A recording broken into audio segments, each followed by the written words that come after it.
Hi guys, Sarah Tree here. Welcome to my really messy kitchen. And I just want to show you guys what hopefully we're going to be having for dinner tonight. I don't know if you can see that, but it's tri-tip. Yep, frozen tri-tip, that's what we got. So yeah, hopefully I'll have time to cook it tonight. And we're going to talk about more carnivore stuff here in a minute. Okay, you guys, so as promised, I'm going to tell you why I'm a carnivore. Point blank, it's because my entire life I've been struggling with my health. And as a consequence of struggling with my health, I was struggling with my weight.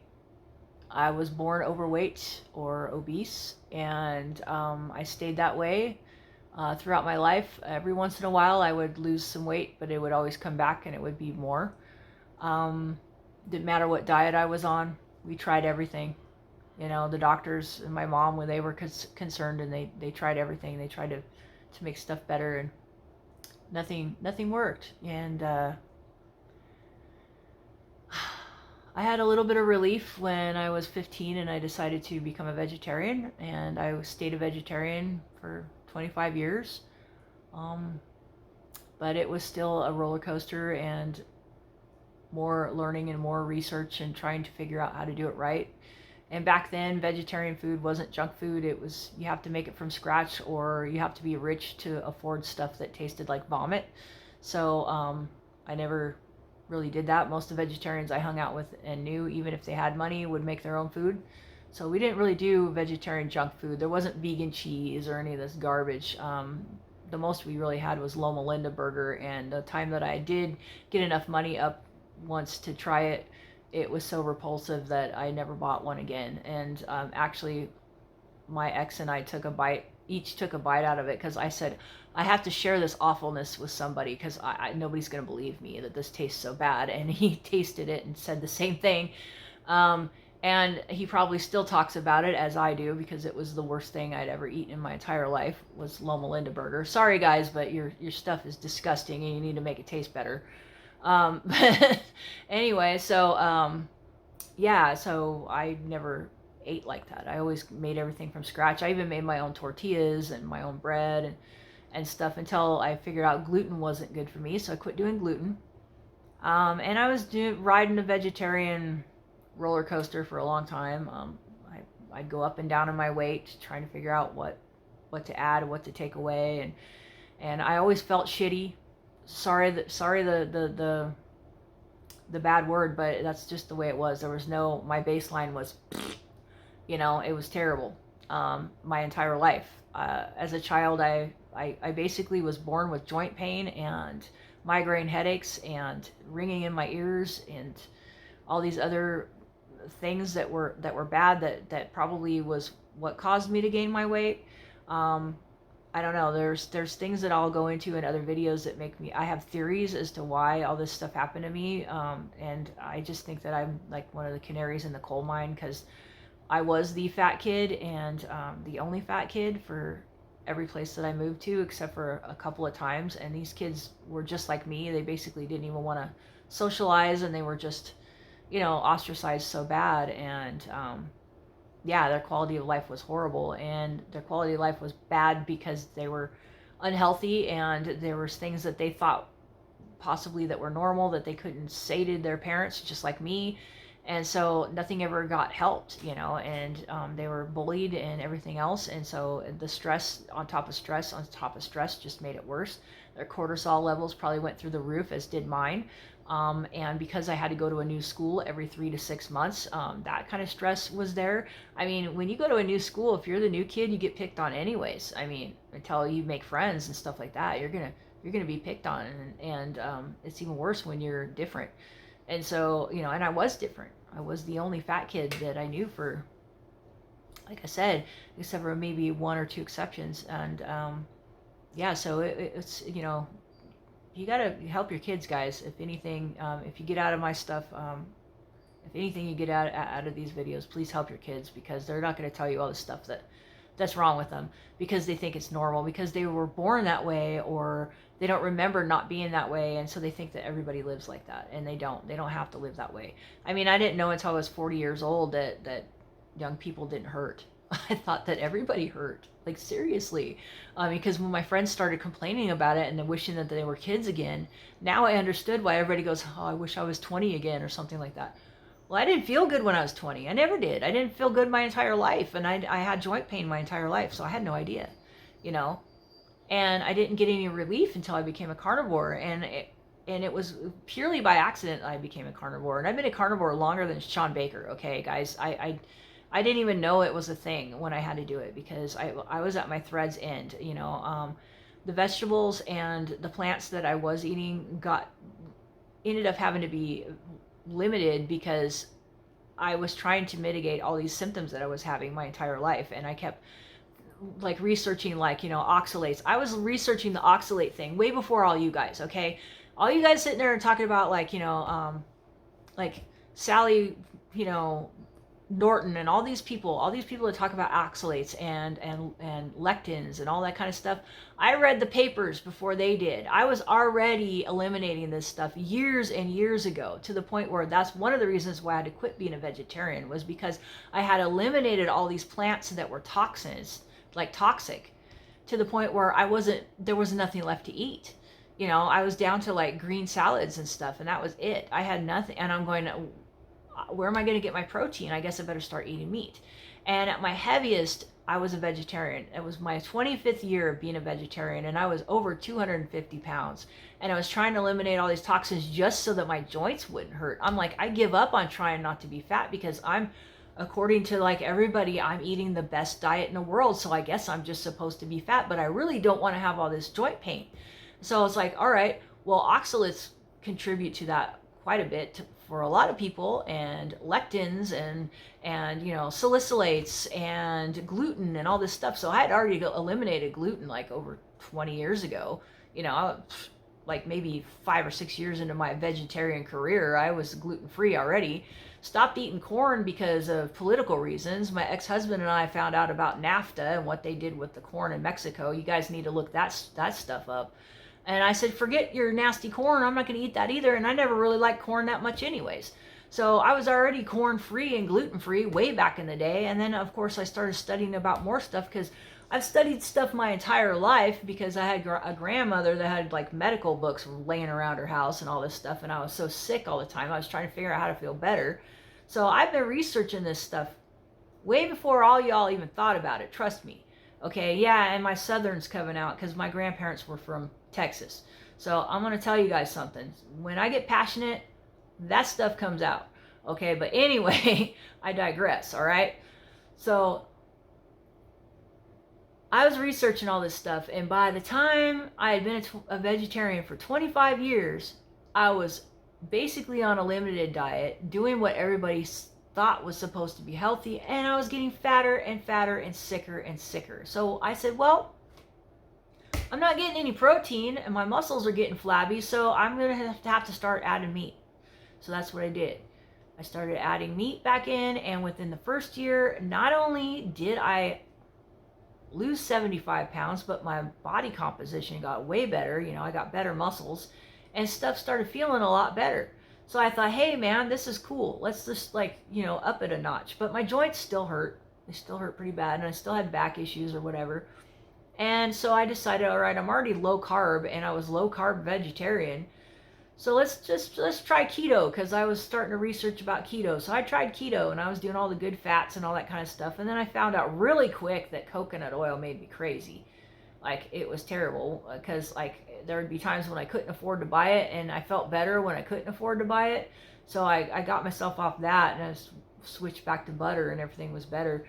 But yeah, I was still eating a lot of vegetables, a lot of leafy greens, like collard greens and all this stuff that they say is good for you. You know, I wasn't eating broccoli because I just don't like broccoli, and I don't know, my teeth don't want to chew it up, so I stopped eating broccoli a long time ago. But I ate other cruciferous vegetables, and I ate daikon radish and just regular radishes, and I'd have cranberries in my salad and all this stuff. And I got to the point, you know, like, I think even like right before I quit being a vegetarian, that all I wanted was salt. I didn't even want seasonings that much. And I was really starting to cut down on onions and stuff like that. And I started using shallots instead of garlic and onions because I liked, they were a lot more mellow and I can handle them better. And they just tasted better. And they didn't give me a stomach ache. And it didn't seem like I smelled like them for like days, like, you know, when I would eat onions and garlic. And so, you know, I was already kind of getting to that point where I was just basically using salt and, you know, with my vegetables. So, you know, and when I was on keto, I was doing about 20 carbs a day, you know, just doing the real keto thing. And I know I was in ketosis because I was losing a lot of weight and stuff like that. Then all of a sudden my teeth started really going south, really bad.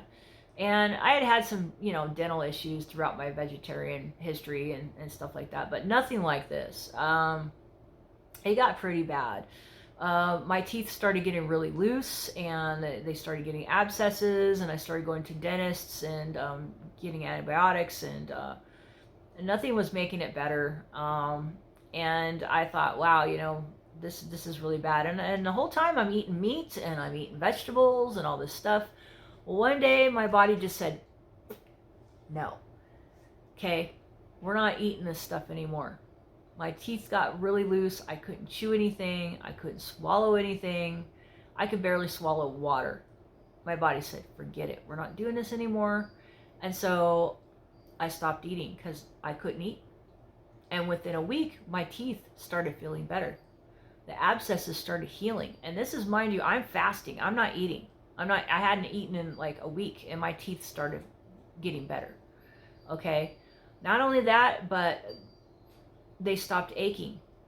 I mean, it was just incredible. And they started like not being as loose and stuff like that. And I was going for a month and I started feeling better. And I'm like, yeah, this is great, except for one thing. I'm not eating.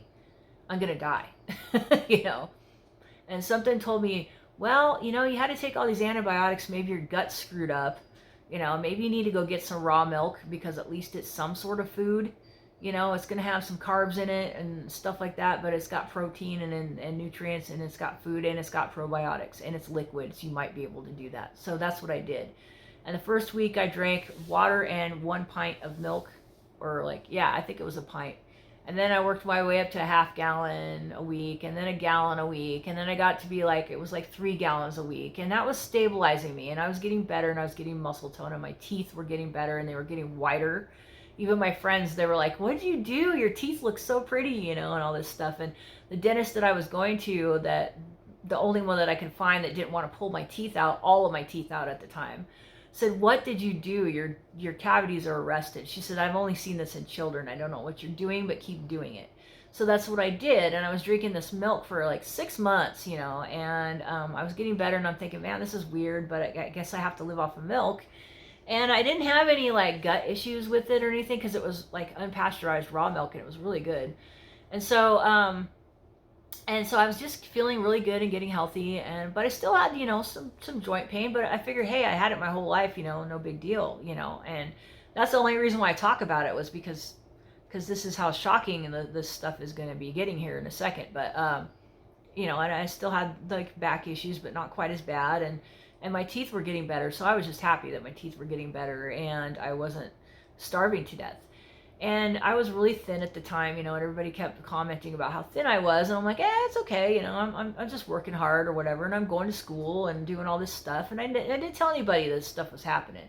You know, maybe my closest family members knew about it, but, you know, I didn't tell my friends and nobody at work. So they didn't know. And the place that I worked, luckily, you know, you can't really take lunch to work because there's no lunch, you know, you're working through your lunch. So I just gave up eating lunch way before all of that stuff. And so, you know, they just didn't know the difference. And like sometimes I would just bring milk with me and drink it. And, you know, a lot of people did stuff like that. And some people would have milkshakes and stuff. So it was no big deal. So nobody even knew. And so here I am, like for 6 months just drinking milk. And then one day something in my head clicked and said, why don't you try some raw hamburger?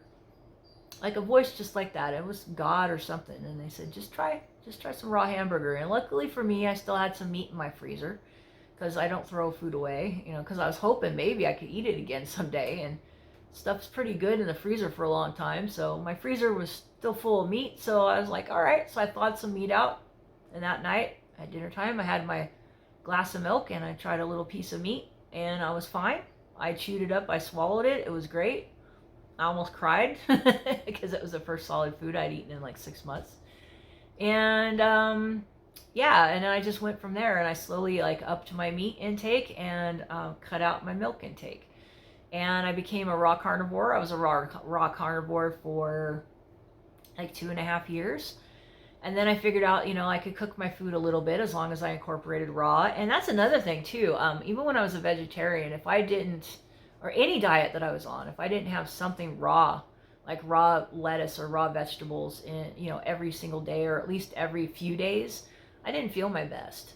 So it's just something about my physiology. I think I have to have some sort of raw food or at least rare food no matter what diet I'm on, because I could eat like beans and rice and stuff like that for a couple of days or soups or something in the wintertime and start feeling really crappy. So I started sprouting when I was a vegetarian, and I'd get different kinds of seeds and sprouts, and it was fun actually. I have to say, being a vegetarian was kind of fun because I got to do all these experiments and stuff. But and the food was just, I liked it. It tasted good, but my body didn't like it. But anyway, but yeah, as long as I ate something raw with it, like green salad or sprouts or something like that, I felt a lot better. So I think there's just something about me where I have to have, uncooked food quite often, and that's what I need to do with carnivore. So I'm not completely raw carnivore anymore, and I do cook a lot of my food, but it can't be too cooked, and I can't do it for too long without eating raw every day.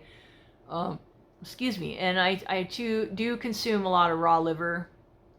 I give myself a few days, off, but I take like a couple spoonfuls like that every day raw, and I chop it up little teeny tiny pieces, and then I swallow it like a vitamin pill, and that's my vitamins, and it works great. I take a few other supplements too, because I think from my whole entire life, and I will go into that in other videos, but the way my life was from the beginning, and then being a vegetarian on top of that, I think it just wrecked my gut to where it just couldn't. I can't really absorb stuff the way I should. So I have to have a lot of like organ meats and things like that to feel my best. But and raw meats. So yeah, that really helps to have the raw. And so that's just the way I started, and I was doing that before I even knew carnivore was a thing. And I thought I was a freak. I didn't tell anybody. I kept it a secret. So I wasn't going to put it on YouTube. Like all these people are documenting their carnivore journey now and all this stuff. No, I didn't. I'm not a Facebook girl. I still don't have a Facebook account. And so I didn't know anything about the Facebook groups that they had and all that kind of stuff. I found these like fringe weirdo websites out there that were doing weird stuff that was similar, and like one guy in particular that was pretty interesting, that he's kind of resurfaced on YouTube lately, and I've like watched a couple of interviews with him, and I know he's got the same guy because he told the same story that I read like years ago, and he lives in like the Midwest someplace, and he had similar issues to me as a young man, and they couldn't find out what was wrong with him. They kept telling him there was nothing wrong. And he started eating raw meat and started eating raw sheep, and that's what he eats, is just the whole entire sheep. He's a really interesting guy. But yeah, guys, I mean, there's so many people that have done it in secret, for years, and then there's like indigenous tribes that have done it. And so I just started looking that up and found out that yeah, I don't have scurvy. I'm not gonna die.